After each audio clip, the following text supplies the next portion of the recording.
Probation अधिकारी का बड़ा बयान, अतीक के बेटों की हमारे यहां एंट्री नहीं, पुलिस के कहने पर किसी को सुधार गृह में नहीं रखते हैं। प्रोबेशन अधिकारी की तरफ से यह बड़ा बयान सामने आया है। बिना जुवेनाइल मजिस्ट्रेट की आदेश के किसी बच्चे को यहां पर नहीं रख सकते हैं और पुलिस ने कहा था कि संरक्षण गृह में है नाबालिग बेटे। सीजेएम कोर्ट ने पुलिस और बाल सुधार गृह से रिपोर्ट भी तलब की है। मामले में 10 मार्च को अगली सुनवाई होगी और तब पुलिस अधिकारियों की तरफ से कोर्ट में रिपोर्ट भी रखनी है।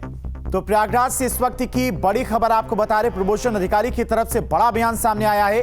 अतीक के बेटों की हमारे यहां पर एंट्री नहीं है, पुलिस के कहने पर हम किसी को भी बाल सुधार गृह में नहीं रखते हैं। और इसी खबर पर तमाम सारी जानकारी के साथ में प्रयागराज से संवाददाता मानवेंद्र हमारे साथ जुड़ गए।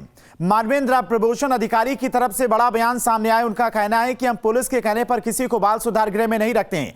दूसरी तरफ मामला कोर्ट में भी है, कोर्ट में भी 10 मार्च को रिपोर्ट पुलिस को अपनी पेश करनी है।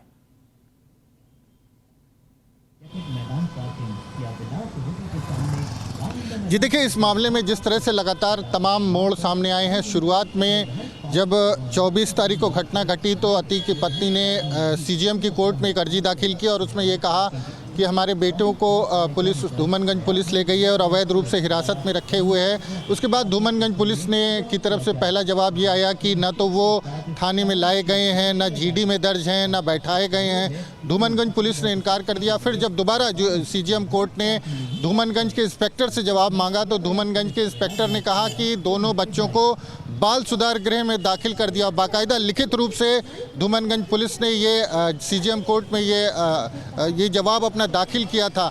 लेकिन जब अतीक के परिवार से जुड़े वकील जब तमाम जो बाल सुधार गृह वहाँ पर पहुँचे तो बच्चे वहाँ पर नहीं मिले और उसके बाद कल जो है अतीक की पत्नी ने फिर अर्जी दाखिल करी सीजेएम कोर्ट में और उसमें ये कहा कि किसी भी बाल सुधार गृह में जो दोनों बेटे हैं, नाबालिग बेटे, उनका पता नहीं है, वो वहाँ पर नहीं है। तो इसको लेकर के जो सीजेएम कोर्ट है उसने दोबारा 10 मार्च को जवाब मांग लिया है जो पुलिस है उससे, धूमनगंज पुलिस से।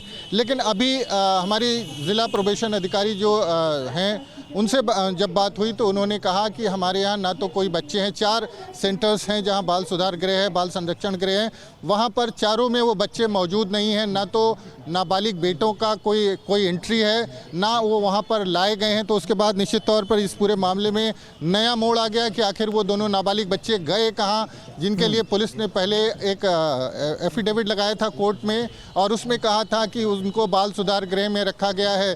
तो अब ये देखना होगा कि दोबारा जब जवाब मांगा है तो धूमनगंज पुलिस क्या जवाब देती है। लेकिन ये माना जा रहा है कि उमेश पाल शूटआउट कांड में बच्चों से कुछ पूछताछ के लिए धूमनगंज पुलिस उनको ले करके आई होगी और उसके बाद जिस तरह से लगातार दावे और तमाम तरह के तर्क जो है पुलिस की तरफ से दिए जा रहे हैं, दूसरी तरफ अतीक अहमद के परिवार से दिए जा रहे हैं, उसने कई सवाल खड़े कर दिए हैं कि आखिर दोनों नाबालिग बच्चे गए कहाँ। जिस तरह से अब प्रोबेशन अधिकारी जो हैं पंकज मिश्रा, उनका बयान सामने आया है, उन्होंने कहा है कि उनके जो बाल सुधार गृह हैं उसमें से किसी में भी दोनों जो नाबालिग बच्चे हैं वो दाखिल नहीं किए गए।